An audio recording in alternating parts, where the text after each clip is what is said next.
তোমরা যা শুরু করছো, বাপের বয়সী একটা মানুষ নিয়ে তোমরা এটি করতেছো।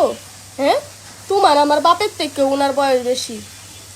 এখন ওনারা একজন মানুষ হায় আঞ্জা দিয়ে দৌড়া লাগছে, উনি কি তখন ধাক্কা মারবো?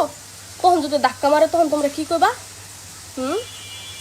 একজন জুলাই যোদ্ধার মারে ধাক্কা মারছে, তখনও তো সমস্যা। এখন যেহেতু ওনারা আঞ্জা বাইরে দৌড়াই লাইছে, তখন তো উনি কিছু করতে পারবো না। উনি একটু সান্ত্বনা দিল। আর তোমরা এই ভিডিওটা নিয়ে যা করতেছো, উনি কি ওনার কোনো দোষ আছে? উনি কি কইছিল আয় আমার আঞ্জা দিয়ে ধরো? হ্যাঁ, তোমরা যে কত আকাম কুকাম করো, আনাছে কানাছে, হেডি মনে আমরা জানি না। না, সারাদিন যে কি করো, অঙ্গলে জঙ্গলে ফেরাতে হয়, সারাদিন আকাম করো, হেডি নিয়ে তো কেউ কথা কয় না। ওনার এটা নিয়ে তোমরা এত সমালোচনা কি তার লেগে শুরু করছো? হ্যাঁ, একবার নিজের প্রশ্ন করে দেখো, নিজে কত বালা, কত বেটি রেছে তোমরা আঞ্জায় ধরো, হেডির কোনো খবর নাই। উনি কি কইছিল তুমি এসে আবার ধরো?